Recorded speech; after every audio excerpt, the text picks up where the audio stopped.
Hello friends, मेरे digital classes में आप लोग का बहुत बहुत फिर से नए सेशन में स्वागत करता हूं। तो हम डेली बेस पे करंट अफेयर्स पढ़ते हैं। तो आज कुछ काम की वजह से मेरा करंट अफेयर्स जो मॉर्निंग में डलता है वो आज लेट हो गया है, घर की वजह से, कुछ काम की वजह से। तो चलिए सेशन को बढ़ाते हैं आगे। कल से आपके प्रॉपर टाइम में आपका करंट अफेयर्स डल जाएगा। तो हाल ही में विश्व बैंक ने दक्षिण एशिया में किस देश में अपनी पहली सड़क सुरक्षा परियोजना को शुरू किया है? पाकिस्तान, अफगानिस्तान, बांग्लादेश या इनमें से कोई नहीं? इसका जो करेक्ट आंसर हो जाएगा आपका बांग्लादेश करेक्ट आंसर। तो इसका जो करेक्ट आंसर हो जाएगा आपका बांग्लादेश करेक्ट आंसर हो जाएगा। बांग्लादेश की राजधानी ढाका है। याद रखिएगा। या जो करेंसी होती है इसको टका के नाम से जाना जाता है। यहाँ के प्राइम मिनिस्टर कौन है? यहाँ के प्राइम मिनिस्टर आपके शेख हसीना है, तो इसको याद रखें। तो हाल ही में जो वर्ल्ड बैंक है, इन्होंने दक्षिण एशिया में अपनी पहली यहाँ पे सड़क जोखिम परियोजना शुरू की है। मतलब लोगों को जागरूक करने के लिए यहाँ पे 14 जून को बांग्लादेश के सरकार के साथ यहाँ पे हस्ताक्षर करते हुए कहा गया है। तो लगभग इसमें 358 मिलियन अमेरिकी डॉलर के साथ समझौता किया गया है। खास करके यहाँ पे जो पहला समर्पण सुरक्षा यहाँ पे परियोजना, मतलब सड़क लोगों के सड़क सुरक्षा परियोजना पे लगभग 358 मिलियन अमेरिकी डॉलर के साथ यह समझौता किया गया है। इस सड़क सुरक्षा को लेकर, ये मतलब ये आपके एक तरह का सुधार करना है आपके सड़क परिवहन विभाग में। इस पे यहाँ पे बांग्लादेश के साथ समझौता किया गया है। अगला क्वेश्चन देखते हैं। हाल ही में दुग्ध संकल्प साथी मोबाइल ऐप शुरू किया है बिहार, उत्तराखंड, राजस्थान या इनमें से कोई नहीं? तो उत्तराखंड इसका करेक्ट आंसर हो जाएगा। तो दुग्ध संकल्प साथी मोबाइल ऐप ये आपका क्या है या इसको क्यों लाया गया? तो खासकर कि दूध की गुणवत्ता में सुधार करने के लिए, यहाँ पे लोगों को जागरूक करने, इसको दूध के जो उत्पादन हो सबसे ज़्यादा सभी को पता है, दूध उत्पादन के मामले में हमारा भारत प्रथम स्थान में है। तो इसको बढ़ावा देने और जितने भी बिजनेस डेयरी वगैरह चला रहे हैं तो इसको जो आय को एक तरह का बढ़ाना है। तो इसी तरह इसको यहाँ पे दूध संपल साथी मोबाइल योजना उत्तराखंड के द्वारा इसको लाया गया है। चाहे आप ग्रामीण क्षेत्र में हो चाहे सिटी में रहते हो, तो लगभग दोनों के लिए इसको इसको इस मतलब ग्रामीण से मतलब पूरा देश विदेश तक इसको इस तरह को बढ़ाना है, एक तरह का वो आय को बढ़ाना है। तो इस तरह इसको विकसित किया जा रहा है। इस दुनिया भर के प्लेटफॉर्म में आजकल डिजिटलीकरण हो रहा है। तो इसको डिजिटल के क्षेत्र में इसको आय को बढ़ाने के लिए इसको लाया गया है। तो इसका भी ऑप्शन याद रखिएगा। अगला क्वेश्चन देखते हैं। हाल ही में किसने मुंबई में, याद रखिए महाराष्ट्र की राजधानी मुंबई में राष्ट्रीय विधायक सम्मेलन का उद्घाटन किया है? नरेंद्र मोदी, एस जयशंकर जी, ये हमारे प्राइम मिनिस्टर हैं, हमारे विदेश मंत्री ओम बिरला या इनमें से कोई है? तो ओम बिरला इसका करेक्ट आंसर हो जाए। ओम बिरला कौन है? तो हमारे लोकसभा अध्यक्ष हैं, याद रखिए ओम बिरला जी। तो हाल ही में पहली बार जो है आपके मुंबई में राष्ट्रीय विधायक सम्मेलन है, आपके विधायकों का एक सम्मेलन है। इस पहल की यहाँ पे इन्होंने इसको निकाली गई है। ये आप खास करके यहाँ पे इसमें चर्चा किया गया, जिसमें आपका विधानमंडलों को यहाँ पे सशक्त और मजबूत बनाने पे इसको फोकस किया जाएगा। खास करके इसका जो उद्घाटन है, तो मुंबई में राष्ट्रीय विधायक सम्मेलन का उद्घाटन किया है ओम बिरला जी। तो इसको याद रखिएगा। अगला क्वेश्चन देखते हैं। हाल ही में किस देश की संसद ने सहमति की आयु बढ़ाने के लिए विधेयक पारित किया? जापान, इटली, ऑस्ट्रेलिया, इनमें से कोई नहीं? तो इसका जो करेक्ट आंसर हो जाएगा जापान करेक्ट आंसर हो जाएगा। तो हाल ही में जापान की जो संसद ने यहाँ पे, तो जापानी संसद जो खासकर यहाँ के यहाँ पे संचालन को आगे बढ़ाने के लिए कानून पारित किया गया। खास करके यहाँ के संसद के ऊपरी सदन में यहाँ के परमाणु ऊर्जा संयंत्रों के संचालन को लगभग 60 वर्ष में आगे बढ़ाने के लिए कानून पारित किया है हाल ही में। तो इसको याद रखिए। तो आपके जापान जो परमाणु ऊर्जा आयोग में ये सरकार की योजना को मंजूरी भी दे दी गई, जिसमें देश के परमाणु ऊर्जा संयंत्रों को 60 वर्ष से अधिक समय तक यहाँ पे संचालित किया जा सकता है। तो ये आपका विधेयक पारित किया है जापान में, तो इसको याद रखें। यहाँ पे मैं जापान की बात करूँ, जापान की राजधानी जो है आपका, यहाँ की राजधानी है टोक्यो जो जापान की सबसे बड़ी सिटी है, इसको याद रखिएगा। और यहाँ के जो सरकार की बात करूँ, यहाँ के प्रधानमंत्री कौन है? तो फोमियो जो किशिदा यहाँ के प्राइम मिनिस्टर है, तो इसको याद रखिएगा। अगला क्वेश्चन देखते हैं। नेक्स्ट क्वेश्चन देखते हैं। हाल ही में शिक्षा मंत्रालय ने G20 चौथी शिक्षा कार्य समूह की जो बैठक की मेजबानी कहाँ करेगा? सूरत, जयपुर, पुणे या इनमें से कोई नहीं? तो इसका जो करेक्ट आंसर हो जाएगा पुणे करेक्ट आंसर हो जाएगा। तो पुणे में आपका एजुकेशन वर्किंग ग्रुप की जो बैठक है आपकी, कई शैक्षिक इसमें विशेषज्ञ इसमें भाग लेंगे इस कार्यक्रम में। यहाँ पे पुणे में इस एजुकेशन वर्किंग ग्रुप की बैठक किया जाएगा। खास करके एजुकेशन सिस्टम को बढ़ावा देना है। तो इस बैठक में आपकी कहाँ इसके बैठक का आयोजन होगा, तो आपके पुणे में इसका आयोजन किया जाएगा, जिसमें आपके जो हमारे शिक्षा जो सचिव हैं संजय कुमार इस कार्यक्रम में सम्मिलित होंगे। और यहाँ पे खास करके शिक्षा पीस को डेवलप करने के लिए इस जो G20 जो चौथी शिक्षा कार्य समूह की बैठक है, या मतलब शिक्षा को बढ़ावा देने के लिए इसका खास करके इस बैठक को आयोजन किया जा रहा है भारत के पुणे किस में आता है, तो पुणे आपके महाराष्ट्र के अंतर्गत आता है, तो इसको याद रखिएगा। और इसमें साथ ही साथ जो इस बैठक में लगभग साक्षरता और शिक्षकों की क्षमता निर्माण के संबंधों पर चर्चा इसमें किया जाएगा, तो इसको याद रखिए। चौथी संस्करण है। अगला क्वेश्चन, नेक्स्ट क्वेश्चन देखते हैं। हाल ही में रेगिस्तानीकरण और सूखे के खिलाफ अंतर्राष्ट्रीय दिवस कब मनाया गया है, तो यह जो दिवस है 17 जून को मनाया जाता है। क्यों मनाया जाता है, ये प्रत्येक वर्ष 17 जून को विश्व इसको मरुस्थलीकरण और सूखा रोकथाम दिवस की इसको कहा जाता है, तो इसको याद रखिए। इसका जो 17 जून को इसको हर साल हम प्रतिवर्ष इसको मनाते हैं। इसमें पर्यावरण, वन और जलवायु परिवर्तन मंत्रालय द्वारा इसको मरुस्थलीकरण और सूखा रोकथाम दिवस के रूप में इसका आयोजन किया जाता है, लोगों को जागरूक करने के लिए, तो इसको याद रखिएगा। अगला क्वेश्चन देखते हैं। हाल ही में किसने स्थानीय समाचार जो जितने भी प्रकाशक हैं जो प्रकाशित करते हैं स्थानीय समाचार पत्र, उनके लिए भारतीय भाषा कार्यक्रम शुरू किया है? ट्विटर के द्वारा, फेसबुक के द्वारा, गूगल के द्वारा, या इनमें से कोई नहीं?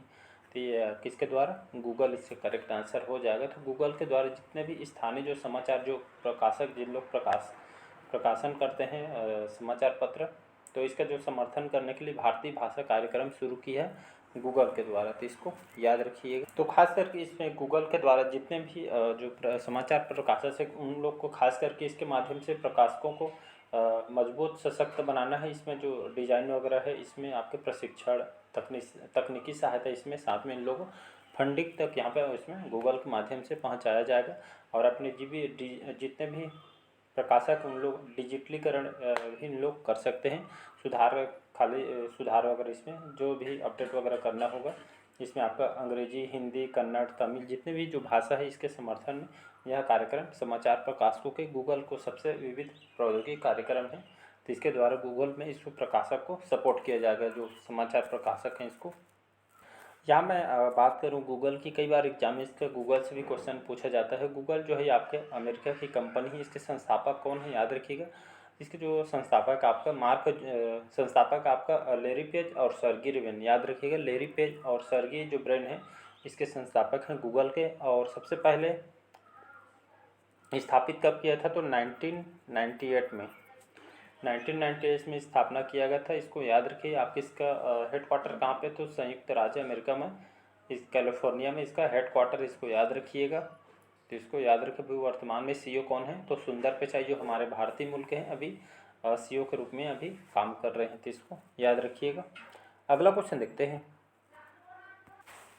नेक्स्ट क्वेश्चन देखते हैं। हाल ही में एक्सिस बैंक ने किसे गैर कार्यकारी अध्यक्ष नियुक्त किया गया है, तो सुशांत पंत, NS विश्वनाथन, अमित अग्रवाल, या इनमें से कोई नहीं? तो ये NS जो विश्वनाथन, हाल ही में विश्वनाथन जी को एक्सिस बैंक ने नॉन एग्जीक्यूटिव चेयरमैन को नियुक्त किया गया है, तो इसको याद रखिएगा। तो ये आपके अब NS जो विश्वनाथन आपके एक्सिस बैंक के गैर कार्याध्यक्ष इनको बनाया गया, तो इसको याद रखिएगा। इनके जो नियुक्ति है 3 साल के लिए इनकी नियुक्ति की जाएगी, परमानेंट नहीं है, मतलब 3 साल के लिए इसको यहाँ पे किया जाएगा। और लगभग 64 साल के यहाँ पे जो सुब्रमण्य अपना यहाँ पे जो बहुत सारे बैंक में आपके इन्होंने कार्य किए हैं, एक्सपीरियंस है, तो लगभग 3 साल के लिए इनको अपॉइंट किया जा रहा है, तो इसको याद रखिएगा। एक्सिस बैंक के अगर एक्सिस बैंक की बात करूँ, एक्सिस बैंक की जो स्थापना कब किया था, 1993 में 1993 स्थापना किया गया था। मुंबई महाराष्ट्र में इसके हेडक्वार्टर है। और अभी इसके पहले कौन थे इसके MD CEO, तो अमित चौधरी इसके अभी वर्तमान में इसके MD CEO हैं। और अध्यक्ष राकेश जो माखीजा इसके अध्यक्ष हैं, लिए इसके गैर कार्यकारी अध्यक्ष NS जो विश्वनाथन इनको बनाया गया, तो इसको याद रखिएगा। अगला क्वेश्चन देखते हैं। हाल ही में किस देश के द्वारा एक मिशन 41 सैटेलाइट को अंतरिक्ष में प्रक्षेपित किया है और दुनिया का सबसे बड़ा कार निर्यातक बना है? रूस, जापान, चीन, या इनमें से कोई नहीं? थी आपका चीन है। तो हाल ही में यहाँ का जो लगभग यहाँ के जो स्पेस कंपनी है चाइना की, तो यहाँ पे एक मिशन के द्वारा लगभग एक 40 सैटेलाइट यहाँ पे अंतरिक्ष में यहाँ पे प्रक्षेपित किया है और दुनिया का सबसे बड़ा कार निर्यातक बना है आपका चाइना, तो इसको याद रखिएगा।